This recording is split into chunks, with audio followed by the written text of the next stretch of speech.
रिश्तों को शर्मसार कर देने वाली घटना कल एक प्रयागराज में देखने को मिली, जहां पर एक महिला और उसकी 3 बेटियों के साथ एक व्यक्ति ने कई महीनों से शारीरिक संबंध स्थापित किए। उनके साथ धीरे धीरे हैवानियत की सारी हदें पार कर दी। मैं बात कर रहा हूं एक ऐसी महिला की जिसका पति 2018 में इस दुनिया से जा चुका है। उसकी मौत के बाद इस महिला ने जीवन यापन के लिए सिलाई से अपने 3 बेटियों के किसी तरह गुजर बसर कर रही थी, उनका लालन पोषण कर रही थी। लेकिन उसके पति का एक दोस्त जिसका नाम बब्बू यादव है, उसने इस महिला और इसकी 3 बेटियों का जीवन नरक बना दिया। मैं आपको बताता चलूं कि ये महिला कीटगंज की रहने वाली है। इसका पति कुछ समय पूर्व काफ़ी बीमार हो गया था। उसी बीमारी के दरमियान इस महिला ने लोगों से कर्ज़ लिया और अपने पति का इलाज करवाया, और ये इलाज तकरीबन 3 साल तक चलता रहा। इसी बीच बब्बू यादव का आना जाना लगा रहा और एक दिन 2018 में उस व्यक्ति का निधन हो गया। महिला के ऊपर मुसीबत के पहाड़ टूट पड़े। महिला किसी तरीके से सिलाई का काम करके अपनी 3 बेटियों का लालन पोषण करती रही। जीविकोपार्जन के लिए वो सिलाई का काम करती रही।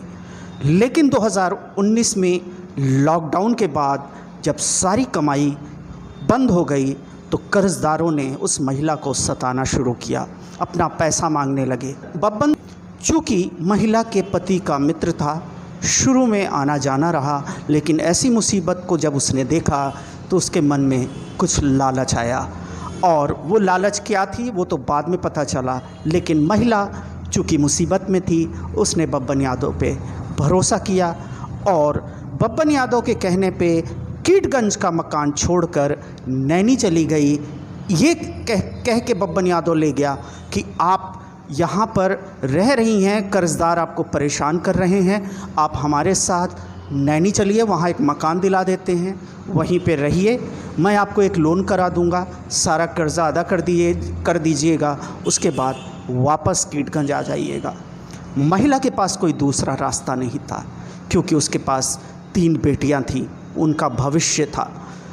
वो उस युवक के कहने पर नैनी चली गई। नैनी में एक कमरे में वो अपनी 3 बेटियों के साथ रहने लगी।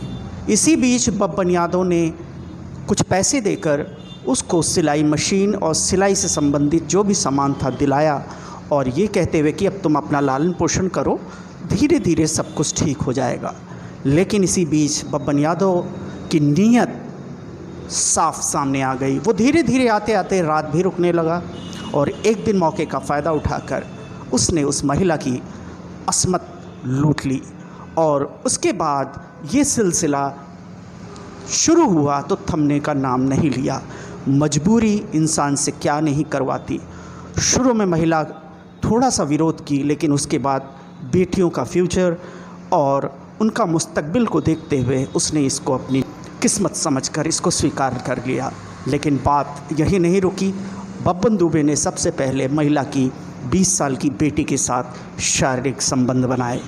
उसके बाद दूसरी बेटी जो कि 18 वर्ष की थी, उसके साथ शारीरिक संबंध बनाए। हद तो तब हो गई जब बब्बन यादव ने 14 साल की सबसे छोटी बेटी के साथ भी ये घिनौनी कार्रवाई की, उसके साथ भी शारीरिक संबंध स्थापित किया। बस यही वक्त था जब तीनों बेटियां विरोध पे उतर आईं। किसी तरह एक बेटी पहुंच गई थाने, पुलिस को बताया, पुलिस ने आनन फानन में सबको थाने लाई। उसके बाद देर रात तक ये सब कुछ चलता रहा। पहले आप उस महिला का बयान देखिए जो थाने में उसने बताया, उसकी आप बीती क्या है, बेटियों की आप बीती क्या है, पहले उसको देखिए, फिर आगे क्या हुआ मैं आपको बताता हूँ। 27 जुलाई को घर से बिना बताई चली गई। इनकी शादी हो चुकी है? नहीं हुई, फर्जी कागज लिखाया। एज कितनी है बेटा आपकी? कितने दिन से आप लोग वहाँ पे थे? अभी इनकी शादी नहीं? नहीं, अभी नहीं हुई। तो कितने दिन से आप लोग रह रहे हैं? हम लोग यहाँ पर 8 महीने से 15 अक्टूबर को हम लोग यहाँ पर आए थे। इन्हीं के साथ रहने के जी लिए ये इनके साथ रहने के लिए इन्होंने अपना मकान हम लोग को दिया था किराए किराए पर। पर जी और 20,000 तो मेरा पहले से इनका चल ही रहा था कर्जा। 30,000 ये ले करके हमको मशीन वगैरह दिलाया कि मेहनत करो यहाँ पर, पैसा इकट्ठा करो और फिर उसके बाद जो है कर्जा अदा करके मेरा भी जिसका जिसका बाकी मैं हेल्प करूँगा, मैं तुम्हारा लोन करवा दूँगा बड़ा। और जब हो जाएगा 1-2 महीने में तो तुम लोग अपने घर चली जाना और कर्जदार से कर्जे अदा होकर के अपने घर जाकर रहना। और ये 3 महीने जब बीतने लगे मैं तो ये हमारे ऊपर गलत काम मुझसे किया ही। और फिर उसके बाद मई से मेरी बेटी की सब नजर रखा और उसे फर्जी कागज कराया कि मेरे पैसा जब तक नहीं दोगी 50,000 ये मेरी बीवी बन के रही। आपके बाद फिर वो बेटी जी की जी बनी।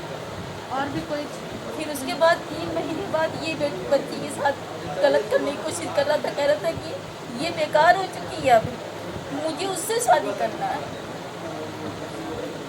और भी कोई है इसमें साथ नहीं कि बस वही है कोई है मैम आपके कितने बच्चे हैं? ये तीनों आप ही के बच्चे 4 हैं? बच्चे हैं। 4 बच्चे हैं, जी। 3 लड़कियां 1 लड़की। जी हमारे बच्चे को बहुत पूरी तरह मारा था मैम। हमारा बच्चा छत से कूद करके अपनी जान बचाया, उसको भी घुटना रख के गला दबाया था। ये हम लोगों ने बहुत बार छोड़ा था, इसने छोड़ा हमारा बच्चा बच गया, उसे फड़वे से मारने की उसको दौड़ाया था, मेरे बच्चों को दौड़ाया था। इन लोगों को मार डालेंगे आज। चलो ये आए हैं हम लोग बेटा आपको इंसाफ पूरा मिलेगा, रो मत आप, ठीक है? क्योंकि मैम हम लोग का कोई नहीं है, आदमी भी नहीं है मेरा। नहीं नहीं, आपको पूरा इंसाफ मिलेगा, आप बिल्कुल परेशान मत होइए।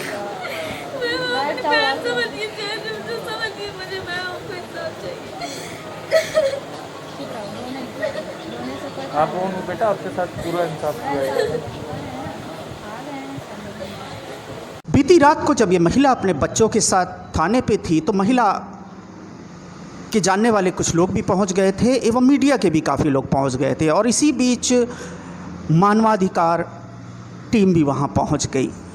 मानवाधिकार के लोगों ने भी पुलिस पर काफ़ी प्रेशर दिया कि इस मामले में उस व्यक्ति की तुरंत गिरफ्तारी होनी चाहिए, एफआईआर होना चाहिए और उसके खिलाफ़ कठोर से कठोर कार्रवाई होनी चाहिए। सूत्रों के द्वारा हमें सूचना मिली कि बब्बन यादव गिरफ्तार हो गया है। महिला और उसकी बच्चियों का आज मेडिकल टेस्ट हो रहा है। एसओ किडगंज का ये कहना है कि जब महिला की रिपोर्ट आ जाएगी, तीनों बच्चियों की मेडिकल रिपोर्ट आ जाएगी तो हम एफआईआर में और कौन सी धाराओं को जोड़ सकते हैं वो उसके बाद ही हम बता पाएंगे। इसी बीच अभी हमारे सहयोगी मौजूद हैं, महिला से बात कर रहे हैं, उसकी बच्चियों से भी बात कर रहे हैं, जो कि मैं बहुत जल्दी आपको सूचित करूंगा। लेकिन आज इंसानियत को क्या हो गया है कि रिश्ते शर्मसार हो रहे हैं, किस पे भरोसा किया जाए किस पे ना किया जाए, आज बहुत मुश्किल हो गया है। लेकिन एक चीज़ तो है कि ऐसे हैवानों को समाज में रहने का कोई हक नहीं है, उनको सलाखों के पीछे जाना ही होगा ताकि आने वाले वक्त में ऐसी मजबूर महिला और ऐसी बहन बेटियों के साथ ऐसी हैवानियत ना होने पाए। अगर आपके अड़ोस पड़ोस में इस तरह की कोई भी घटना होती है तुरंत हमें सूचित करें या पास की चौकी या थाने को सूचित करें या मानवाधिकार टीम को सूचित करें, क्योंकि हमारी आपकी ये ड्यूटी है, फ़र्ज़ है कि समाज में जो भी कुछ होता है उसके हम भी ज़िम्मेदार होते हैं। जय हिंद, जय भारत, जय संविधान।